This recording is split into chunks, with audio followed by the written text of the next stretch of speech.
Minasan, konnichiwa, Zamurai Engineer desu. In this video, let us continue our webinar series discussion on NFPA 101 Life Safety Code. We are currently on Module 1.4, Notices and Disclaimers. Let us start. Again and again, we are always reiterating the main objective of the code. The Life Safety Code addresses specific requirements on safety to life and mission continuity and property protection in both new construction and existing buildings.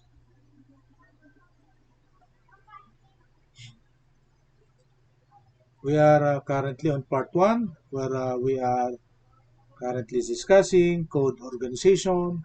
Under such module, we are on the last module 1.4 about notices and disclaimers and TIA. Let us proceed. If compliance with an NFPA standard requires use of an invention covered by patent rights, then NFPA takes no position. If some designer professional who designed the system for the fire protection of a certain structure use an invention, then NFPA is just what? Neutral about it as to the validity of such patent rights, or as to whether such patent rights constitute or include essential patent claims, much like in the ANSI patent policy. So it could be used, but how about the documentation? Okay. If a patent holder has a filed statement of willingness to grant licenses under these rights on reasonable and non-discriminatory terms and conditions to application desiring to obtain such license, copies of such filed statements can be obtained from NFPA. What do you mean by this? So these patent holders have to submit statement of willingness to grant licenses. So, and that is now become a document from the point of view of applicants who are desiring to obtain such license. They need to what? To get copies of such statements from NFPA. So this is a beauty, because NFPA wants to make sure that the standard is followed, and in doing so, it also sort of protects the public. Okay? It becomes a third party here. Although it doesn't make a position about the patent per se, it controls the what kind of information. Okay? Because you have to file such a statement of willingness to grant license. There are what? There are details that have to be filled up in that form, so to make sure that those information would be reliable, would be on the account of the patent holder. Or if somebody promises ABC, then that somebody have to make sure that ABC would be there when the applicant's need arises. So it is good because if there is no such thing that would happen, the patent holder may just arbitrarily claim something. Okay? Now it becomes a legal document. They are answerable. They could be held liable for whatever claims and promises they have to make. Okay? So without which they will just claim arbitrarily some function, some functionality, and just promises for the purpose of what? Be able to sell their product, their license, or their uh, system, okay? The use of their system. So, because NFPA knows what are the data, what are the information, what are the relevant ingredients of a fire protection system, they are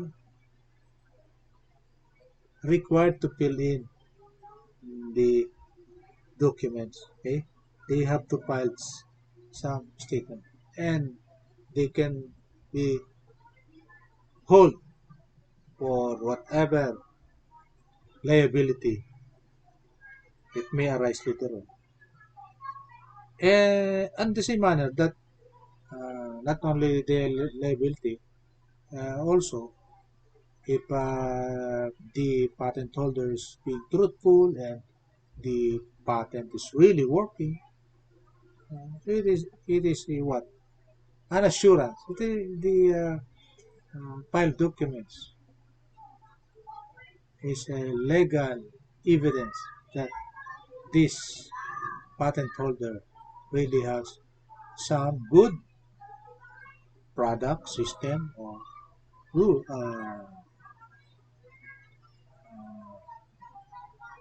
procedure, okay, or design. Okay? So that's a good thing to know that NFPA are gathering those documents. Now, since that is actually in United States, so I don't know. We are still in the process of, in our country, the authorities, the Bureau of Fire is the leading authorities that enforce this fire code in our country, still are soliciting, gathering relevant information, relevant uh, comment, relevant proposal from experts and from the professionals, from the fire protection professionals, to be able to create such policies, different policies for implementation. We don't have yet very specific rules and regulation on this. Okay, so it's good to know that NFPA is doing this thing. Okay. What about uh, if the statement, written or oral, that is not processed in accordance with Section 6 of regulations governing the development of NFPA standard shall not be considered the official position of NFPA or any of its committees and shall not be considered to be a formal interpretation. So these are with regards to what? Claims, notices, and legalities. So, what is a formal interpretation? If a statement passed through the regulation governing development of uh, NFPA Standard, particularly Section 6. Okay. So, pursuant to Section 5 of NFPA, regulation governing the development of NFPA Standard, so this is now Section 5, the NFPA has issued the following tentative interim amendments. Okay?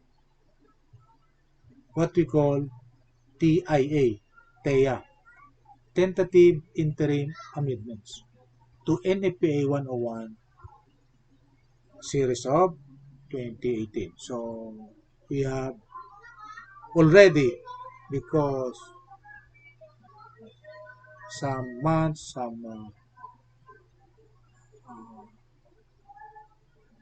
years already passed through. So from 2018, so we already have received some proposed amendments, no? Tentative interim amendments. It is a very good policy. It's a very good mechanism by NFPA to get proposal from public. Tentative meaning has not been processed through the entire standards making procedure. There is a specific procedure step by step that have to be complied with before it is now becoming the regular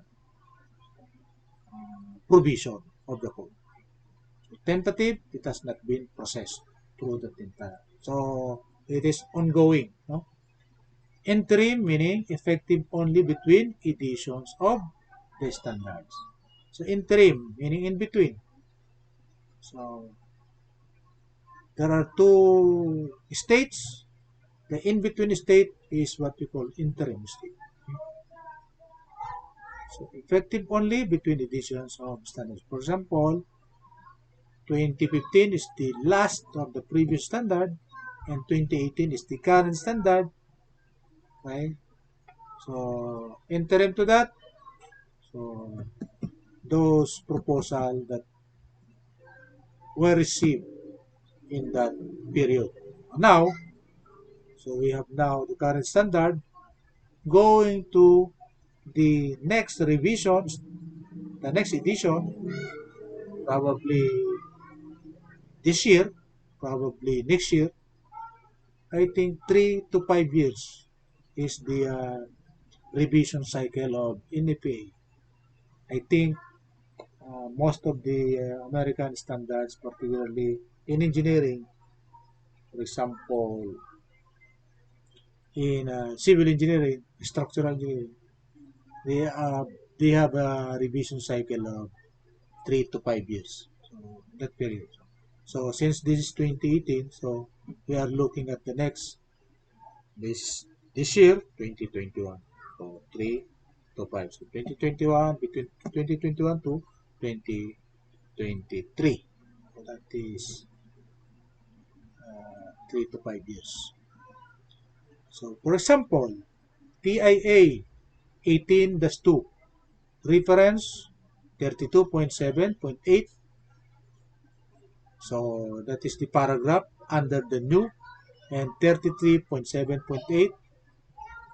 Okay. Issue date November 18, 2017. Okay. This tentative interim amendment effective December 8. So about 3 weeks, no? About 3 weeks. That is about 3 weeks. And it can be accessed on the NFPA website. for this type of amendment. So there are what? This is what? Proposed amendment, for example. Okay? So, tentative interim amendment or TEA automatically becomes a public input of the proponent for the next edition of the standard. So, they're now accepting, they are always accepting proposed amendment from the public, from the members of the public, okay? From the professionals. Then it would go through the what? The process, procedure, uh, indicated in section 5.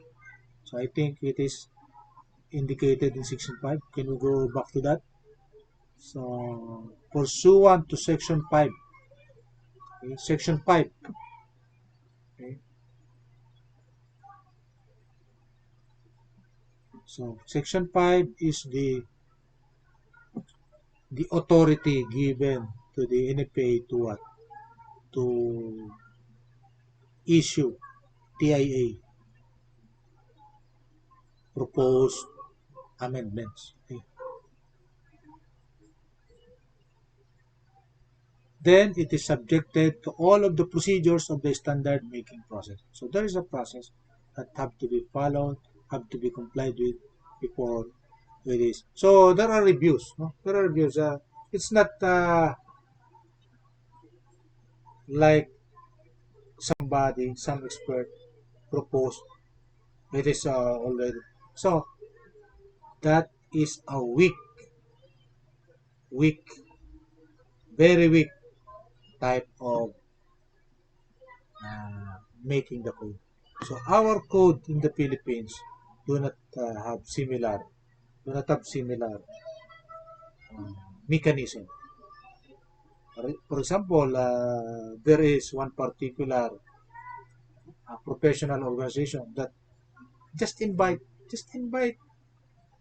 um, some experts, those experts that they knew, they personally knew, that is not public because they are just a selected group of people. And they are just a selected group of people. How can it how can it become a code? That is what's happening in the Philippines.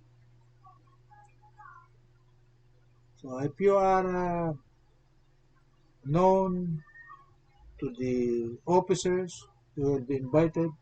That is not public. What about those other professionals that want to propose something? They do not have voices. So this public inputs levels the playing field. Even if you are popular enough to be identified by everybody, it doesn't matter. There are other professionals that have something to do, have, have something to say, they have experience,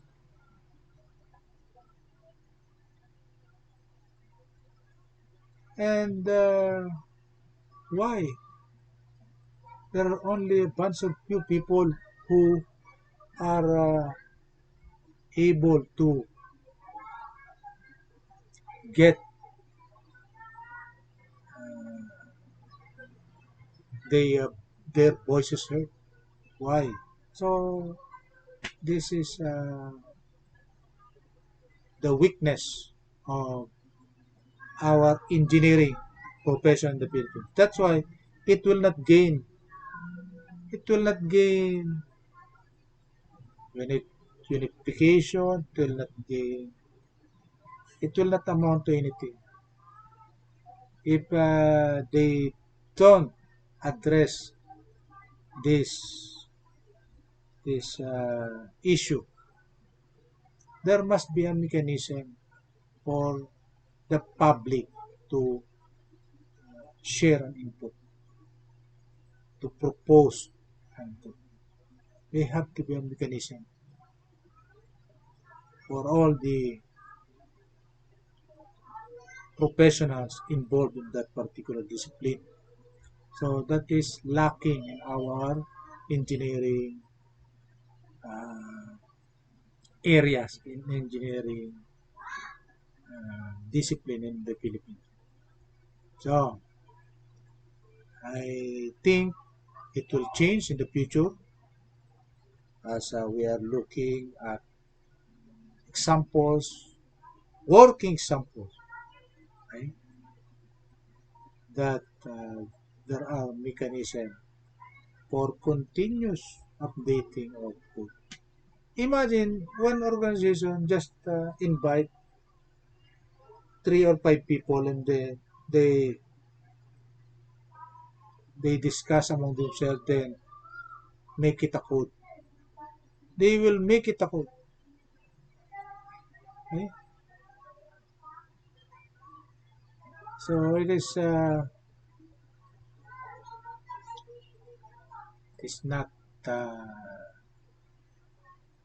going to be what deeply rooted in the engineering principles, but political. So it is not it is not wrong to have some sort of politics, but it is 100% political, 90% 80%, only 10 to 20% technical. What happened to? That's why look at the codes in the Philippines. We are what going to study, going to learn the codes from other countries because it is a waste of time to look at, study, learn about the engineering codes in the Philippines. See what's happening. Our leaders, our engineering leaders in every discipline have to be prudent enough. Okay? They have to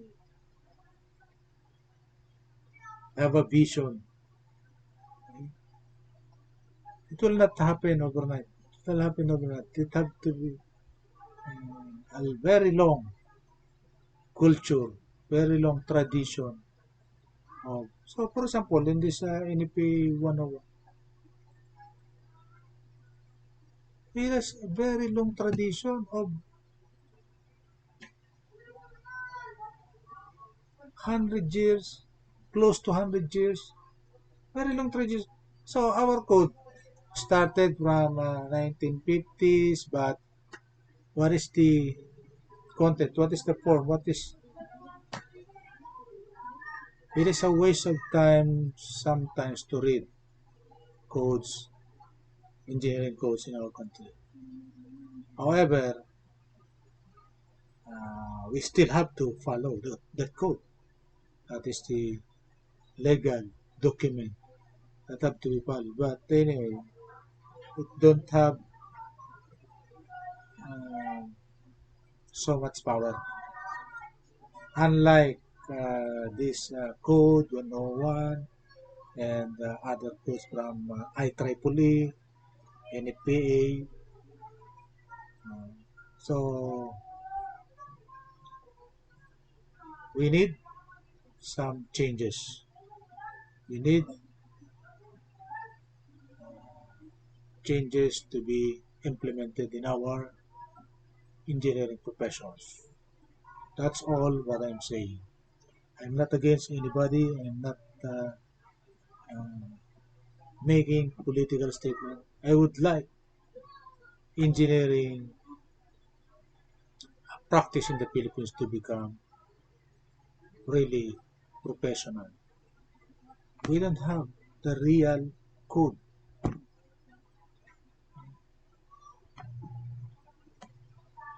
And again, we'd like to ask for your help to like, share, and subscribe our free tutorial channel. Please post an ad for the minimum sponsorship fee to fund our advocacy. We have the contact details written out here. Again, this is Dr. DrEYPEI, preaching engineering for nation building.